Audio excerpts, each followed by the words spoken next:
PDP or Ighodalo supposed bring police unit agent witnesses for all the police units when they carry out for that election. Not be small thing. So when it can't reach the PDP turn, they can't say no. Not be police units that they challenge self. Say now world collation and local government collation now there wahala dey. How level for police unit can't we better be 40 for collation center? Now that be the issue when they talk. So APC consi talk say PDP don't bring document, can't bring everything, can't dump for court. Now PDP lawyer say look, all those documents we so now done for now INEC certify them and they don't even object to any of those documents at all. So now so the matter come hot everywhere can get as be. Then most of the PDP the way can they trash their point, they analyze this way. If you see court today, not be saying na me go tell you. Ask question how it be. Everywhere firm, everywhere quiet. Mr. Common Sense don't drop his thoughts and opinion about this court matter when just they go on. I go just leave when I make we listening to the guy. He talks say make Edo people hope for the best. Make best results come aside for this court matter when just they go on. Now how Nigeria matter they be. And also make una beg. Subscribe to my YouTube channel. Edoblog Gist TV for more. So everybody enter court. Dr. Asue Ighodalo did there.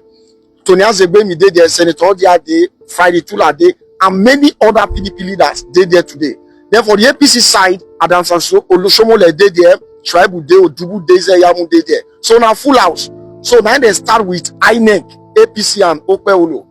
So they say we can't say all the argument are the same thing. They say make they dismiss Asue Ighodalo case on the ground. Say although they cite many ground though, but the one where they talk say PDP or Ighodalo supposed bring police unit agent witnesses for all the police units when they carry out for that election. Not be small thing. So when it can't reach the PDP turn, they can't say no. Not be police units that they challenge self. Say now world collation and local government collation now there wahala dey. How level for police unit can't we better be 40 for collation center? Now that be the issue when they talk. So APC consi talk say PDP don't bring document, can't bring everything, can't dump for court. Now PDP lawyer say look, all those documents we so now done for now INEC certify them and they don't even object to any of those documents at all. So now so the matter come hot everywhere can get as be. Can most of the PDP the way can they trash their point, they analyze this way. If you see court today, not be saying na me go tell you. Ask question how it be. Everywhere firm, everywhere quiet with some red eyes, everywhere get as be. So me myself I call the fear better place go catch fire. So as it be, my people, court don't hear everybody. Now they can say they reserve judgment to the date when they go announce to everybody. Normal we'll see come and can't tell you now. Okay, so now that they've successfully been able to conclude the whole processes for the tribunal for the Electoral elections, now awaiting judgment. Like I said, somebody who is a sucker for process, outcomes rarely matters.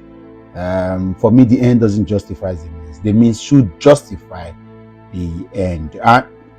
There are 4 variables, or there are 4 things that we could establish as facts in all of this matter. Number 1 is that INEC is grossly incompetent and largely corrupted to continue to conduct elections in this country. I've heard a lot this season, including the fact that people say there is no election in the history of this country that has been fair or free and fair. There's no election in this world that has been free and fair. Continually looking at the umpire play very passive and participate in the electoral process makes it really discomforting, and it doesn't tell well the future. I've said it. There are a few things that we should consider as a country if we really want to make progress.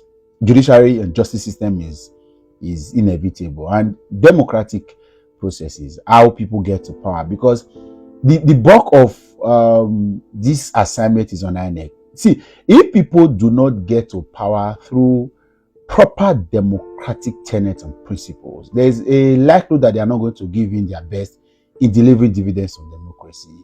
They would disrespect institutions. They would further it empowers their mentality about growing to become more powerful individuals than empowering institutions. And that's why every single time in the last few years, Olusegun Obasanjo was somebody that gave in so much institutions, even though himself was greedy and wanted to have a third term.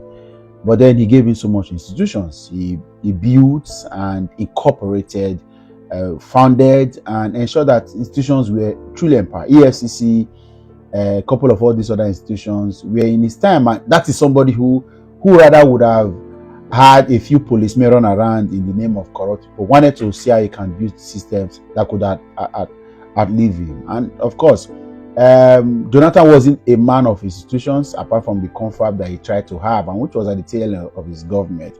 Barry was an institution destroyer. You see, Tinubu now, he has taken destruction of institutions into another level. So you see, INEC has shown that it's grossly incompetent and corrupted. So we may not, if we want to have a truly developed country, then we have to look back at INEC. Number two, that things are not the same in Edo State.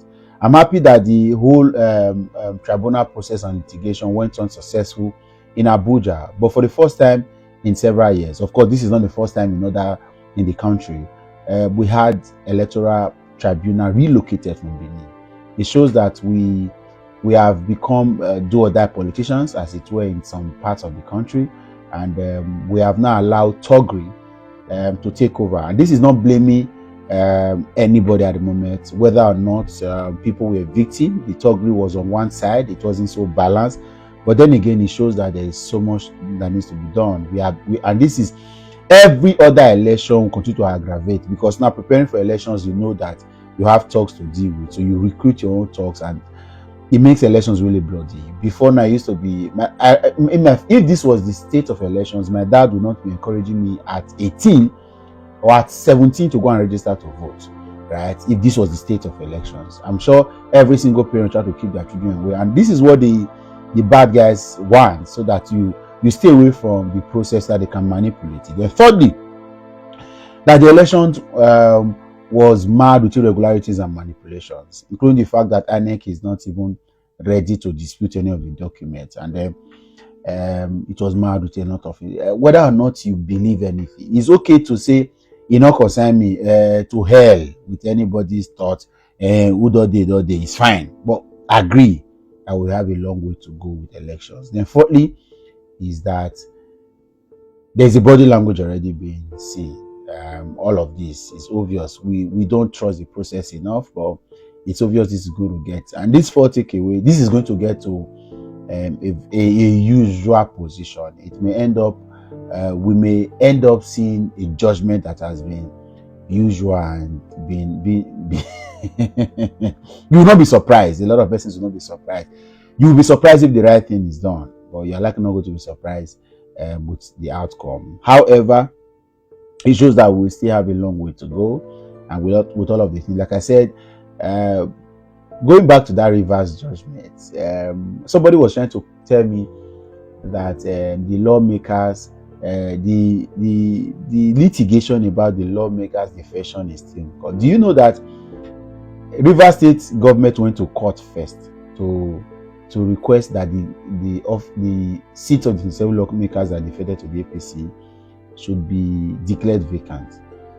But then the reaction, now the action did not get accelerated hearing. The reaction to the point that the Supreme Court had a tripartite judgment, a 3-way judgment, stop funds, local government, and then adhere to local. They don't want to even hear anything. Say this Martins, I don't know his name, assembly that defected, go back to them. So that alone has shown that we should expect. It was Jackie Chan that said that hope for the best but expect the worst. Hope for the best but expect the worst. Hope for the best. I think that should be the title of this video. Okay. So that being said, thank you so much for joining. It's been a process. I was busy yesterday, so I couldn't drop it. I thought to do it today. We'll see again on the other side. However, it is. We still have this country, and one day all of this will end. All of this will end. Trust me. Catch another time. Bye for now.